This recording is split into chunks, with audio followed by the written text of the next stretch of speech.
on Wednesday night, the Republican Party had a conference meeting among House members where they took a vote essentially to decide whether to remove Liz Cheney from her leadership spot in the conference in the House. And this was after a number of members expressed frustration with her over her vote to impeach President Trump, or then President Trump, a few weeks ago.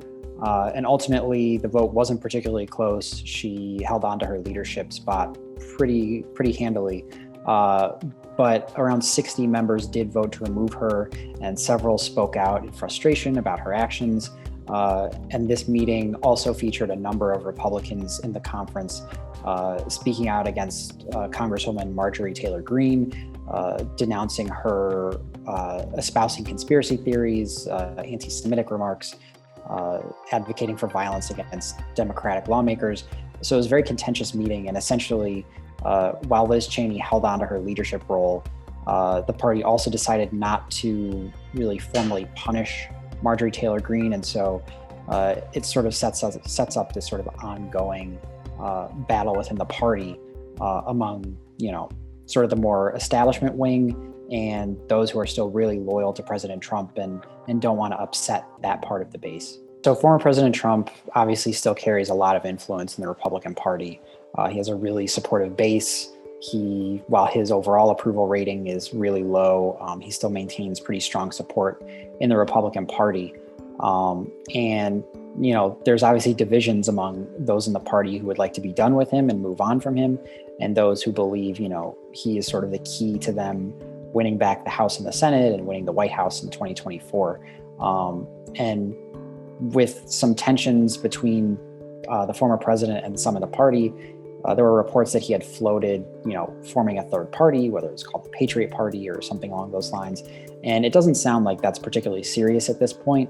And it would honestly be pretty complicated, I think, for the president to sort of really make an impact as a third party and splinter off from the GOP. So I wouldn't expect that to happen. But I do think, people close to the former president talk pretty regularly about, expecting primary challenges to Republicans who opposed Trump, in 2022, whether it's House members or senators who voted for impeachment or who might vote to convict him.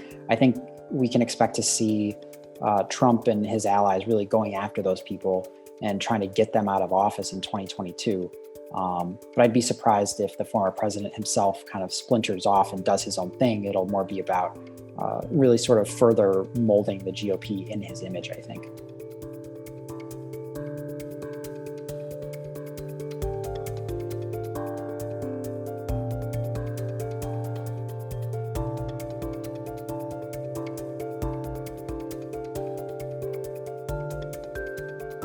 This new data about if Trump were to start a new political party, if people would follow them, I think is really fascinating.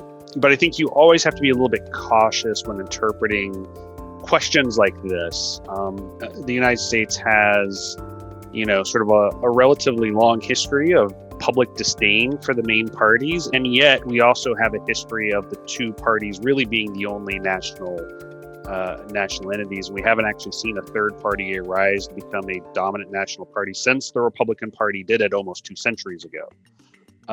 So I think it's important to keep that in mind when we sort of talk about this. But I do think it is interesting because what it really illustrates is the challenge within the Republican caucus. And I think particularly you're seeing some of the more establishment Republicans like Mitch McConnell are sort of struggling against, because the majority of rank and file Republicans identify more with Trump than I think they do with the Republican Party as a whole. And yet that 2/3 or so of Republicans is not really sufficient to win at a national scale. So if Trump did leave the party, form his own party, you're sort of left with a sort of three-way system where Democrats are much more dominant and Republicans and the MAGA party or Patriot Party, whatever it would end up being called, are essentially sort of fighting over the same pool of people and are sort of left in an even weaker position. So by doing so, they're actually making their goals less likely to be achieved.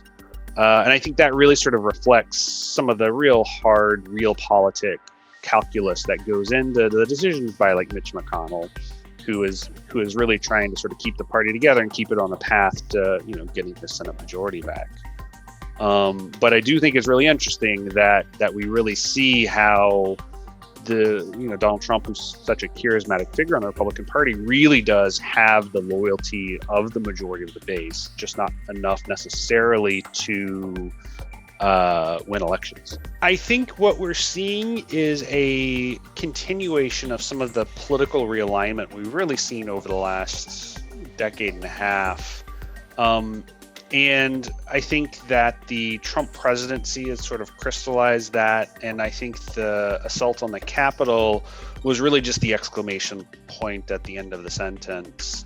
And we see this in some of the Trump campaign internal research that's been recently released, where Trump lost the election primarily because his management of the COVID pandemic was not great. 400,000 plus Americans have died and still counting. And he, at best was minimizing the effects of that. And people, when people are actually dying, there's only so much spend that you can have. And then two, sort of just his sort of style and rhetoric was, even if people sort of didn't necessarily disagree with some of his political goals, his style and rhetoric was just exhausting. And he lost the election principally because more highly educated suburban whites were leaving the Republican Party than because of really anything else. That's sort of the place where he lost the election most notably. And that's a block of voters that has traditionally been sort of a core piece of the Republican Party. So what we're seeing is sort of a realignment of the Republican Party towards much more of a exurban white party, and some of these sort of more urbanized whites are now sort of migrating either to becoming independents or even potentially identifying with the Democratic Party. And Joe Biden, was a relatively innocuous candidate, so he was sort of a suitable person for these people who feel like they no longer have a home in the Republican Party could vote for, because he was sort of non-threatening. We'll see what happens.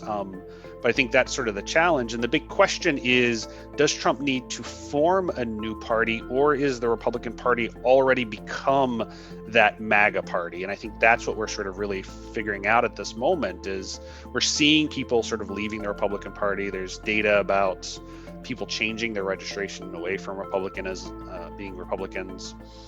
And I think we're going to see this play out over the next couple of months of, is the Republican Party Trump's party, or is it not Trump's party, and does he do his own thing, or is there some third option that we don't even know what's going to be yet?